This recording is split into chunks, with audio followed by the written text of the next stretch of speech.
결혼 30년. 숫자로 세면 그저 30이지만 그 안에는 셀 수 없는 날들이 있었습니다. 아침마다 차려낸 밥상, 늦은 밤 현관문이 열리기를 기다리던 시간, 그리고 묵묵히 남편의 뒤를 따라 걸었던 수많은 발걸음들. 남편은 젊은 시절부터 사업가였습니다. 늘 바빴고 늘 어딘가를 향해 달려갔죠. 나는 그런 남편을 뒷바라지하는 것이 아내의 도리라고 믿었습니다. 밥을 짓고 서류를 챙기고 밤늦게 돌아오는 남편을 한 번도 원망하지 않으려 애썼습니다. 그러던 어느 날이었습니다. 남편이 쓰러졌습니다. 병원 복도를 뛰어가던 그 순간의 공포는 지금도 생생합니다. 의사는 차갑게 말했습니다. 간이식이 필요합니다. 나는 주저하지 않았습니다. 검사를 받고 동의서에 서명하고 수술대에 올랐습니다. 수술실 문이 닫히는 순간까지도 오직 한 가지 생각뿐이었습니다.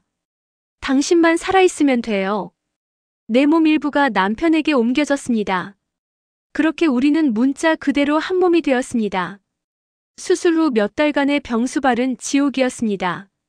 내 몸도 회복이 필요했지만 남편을 돌보는 일이 우선이었습니다.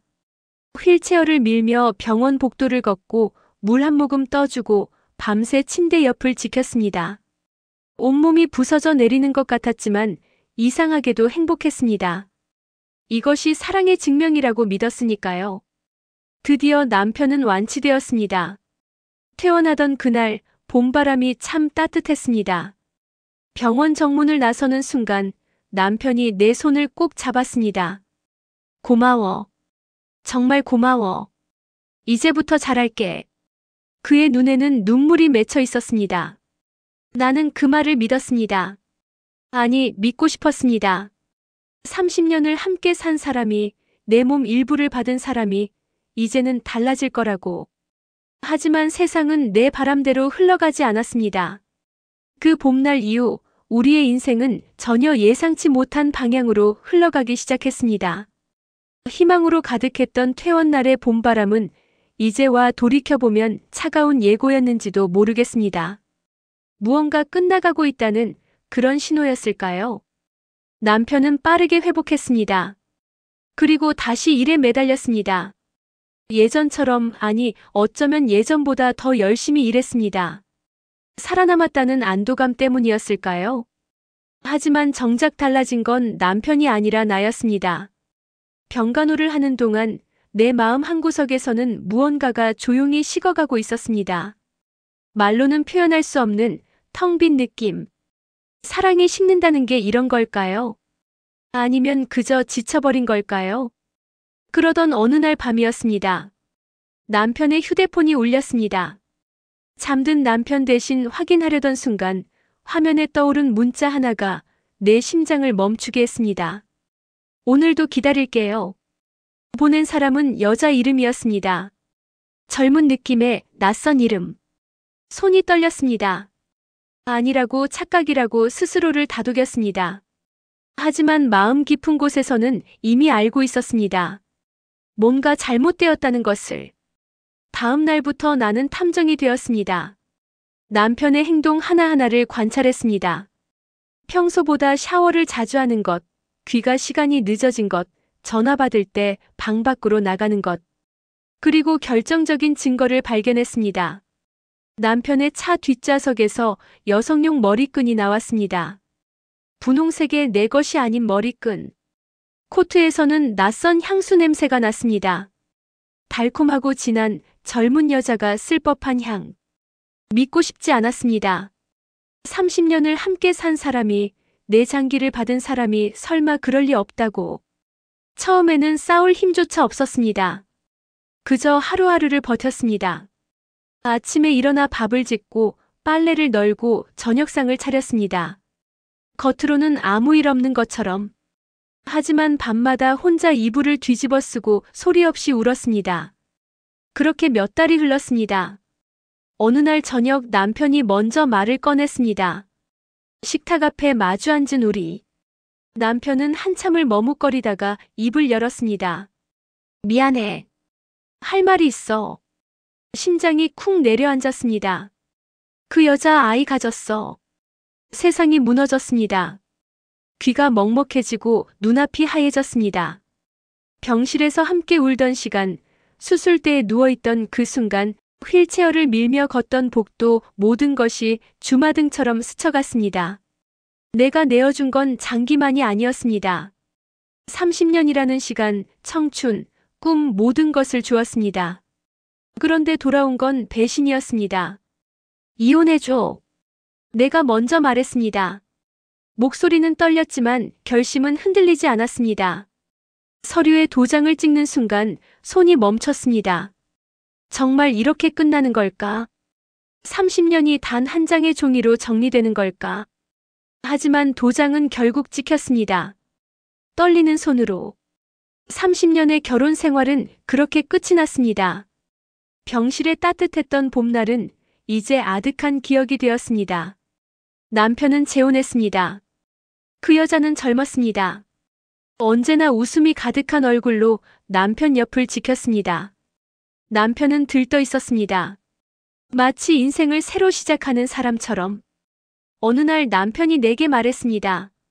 너도 이제 내 인생 살아. 나도 행복해지고 싶어. 그 말이 참 잔인하게 들렸습니다. 그토록 함께 울고 함께 버텼던 30년의 세월은 그 한마디에 무너져 내렸습니다. 행복해지고 싶다고. 그럼 나와 함께 있던 시간은 불행이었단 말인가요? 하지만 세상은 그에게 오래 호의적이지 않았습니다. 남편은 다시 사업을 시작했습니다. 처음엔 잘 되는 것처럼 보였습니다. 좋은 사람들을 만났다며 웃었고 새 아내와 함께 파티에도 다녔습니다. 행복해 보였습니다.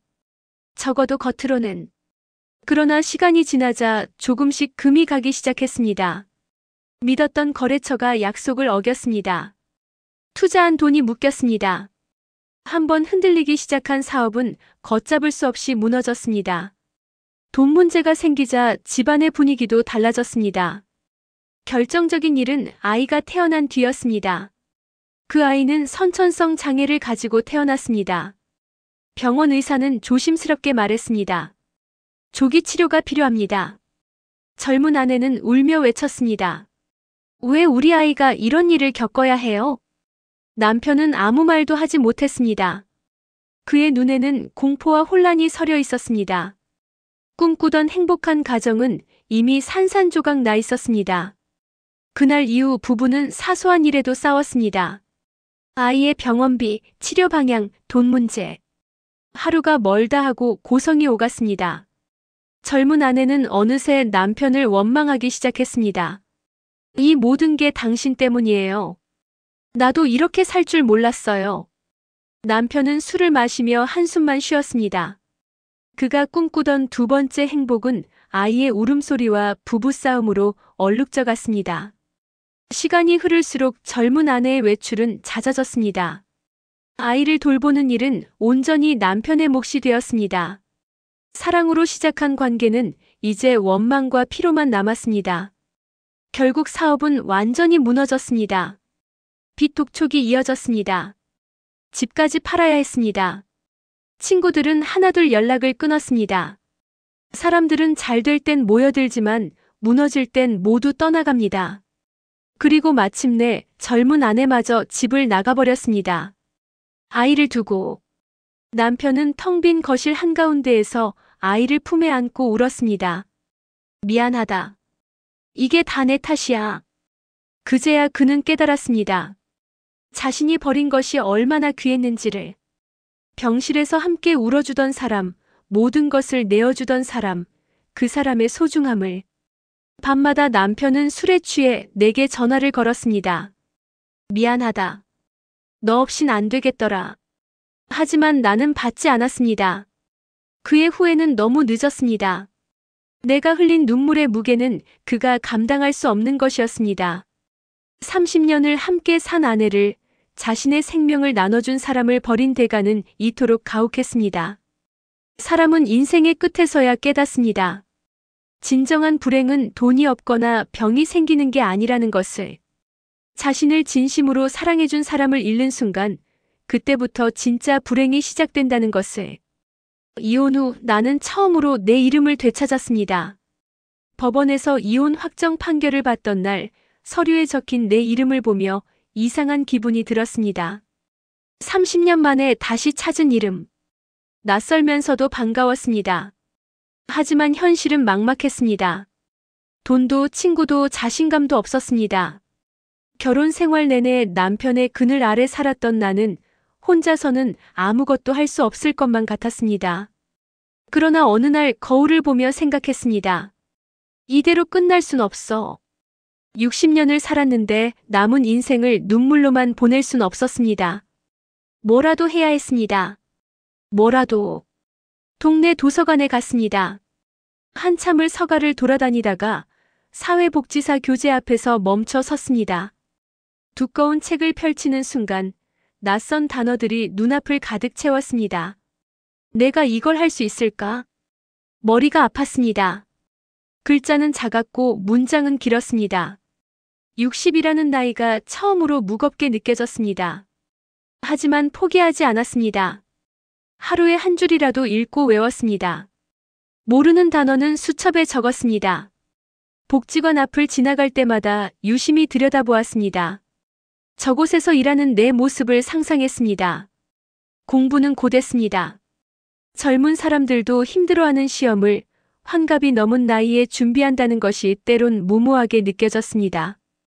하지만 이상하게도 마음은 오히려 젊어졌습니다. 뭔가를 배운다는 것, 목표를 향해 나아간다는 것, 그것만으로도 살아있음을 느낄 수 있었습니다. 1년이 흘렀습니다. 시험장에 들어갈 때 가슴이 두근거렸습니다. 떨리는 손으로 답안지를 작성했습니다. 그리고 드디어 합격 통보를 받았습니다. 사회복지사 자격증. 그 작은 종이 한 장이 내게는 세상을 다시 살아갈 용기였습니다. 첫 출근 날 거울 앞에 섰습니다. 정장을 차려입은 내 모습이 낯설었습니다. 하지만 놀라웠습니다. 거울 속에 나는 예전과 달랐습니다. 단단해져 있었습니다. 복지관에서 나는 어르신들의 이야기를 들었습니다. 외로움, 병, 가난, 가족의 배신. 그들의 사연은 저마다 달랐지만 모두 아팠습니다. 나는 그들의 손을 잡아주었습니다. 함께 울어주었습니다. 그리고 위로했습니다. 그 일은 어쩌면 예전의 나를 위로하는 일이기도 했습니다. 병실에서 울던 나, 배신당하고 무너진 나, 홀로 일어서야 했던 나. 그 모든 나를 안아주는 시간이었습니다. 남편이 내게서 앗아간 것은 젊음이었습니다. 30년이라는 시간이었습니다. 하지만 나는 내 노력으로 새로운 것을 얻었습니다. 의미를. 누군가에게 필요한 사람이 되는 것. 그것이 이토록 값진 일인 줄 이제야 알았습니다. 가끔 뉴스를 통해 남편의 근황을 들었습니다. 젊은 아내는 결국 아이를 두고 떠났다고 했습니다. 남편은 홀로 병원 신세를 지고 있다고 했습니다. 빚에 쪼들리며 하루하루를 버티고 있다고. 그 소식을 들었을 때 마음 한구석이 흔들렸습니다. 불쌍하다는 생각이 들까? 아니면 통쾌하다는 생각이 들까? 하지만 이상하게도 아무 감정이 들지 않았습니다. 슬프지도 기쁘지도 않았습니다. 그저 먼 이야기처럼 느껴졌습니다. 어느 날 스스로에게 물었습니다. 지금이라도 용서해 줄 수 있을까? 한참을 생각했습니다. 30년을 함께 산 사람입니다. 내 몸 일부를 나눠준 사람입니다. 용서하는 것이 맞을까요? 대답은 의외로 간단했습니다. 이젠 그럴 필요가 없어요. 용서는 상대를 위한 게 아니었습니다. 나를 위한 것도 아니었습니다. 용서 대신 나는 나 자신을 택했습니다. 복지관에서 일하는 날들이 쌓여갔습니다. 어느 날 한 할머니가 내 손을 꼭 잡으며 말했습니다. 선생님 덕분에 살아요. 정말이에요. 그 말에 눈물이 났습니다. 누군가에게 위로가 되고 힘이 된다는 것. 이것이야말로 진정한 사랑의 의미가 아닐까요? 나는 이제 누구의 아내가 아니었습니다. 누구의 뒷바라지를 하는 사람이 아니었습니다. 나 자신으로 살아가고 있었습니다. 복지관 어르신들과 차를 마시며 웃는 시간, 상담실에서 누군가의 이야기를 듣는 시간, 퇴근길에 저녁 노을을 바라보는 시간. 그 모든 순간이 소중했습니다. 이제 알았습니다. 사랑이란 누군가를 위해 끝없이 희생하는 것이 아니라는 것을. 상처받은 나 자신을 다시 일으켜 세우는 것. 그것이야말로 진정한 사랑이라는 것을.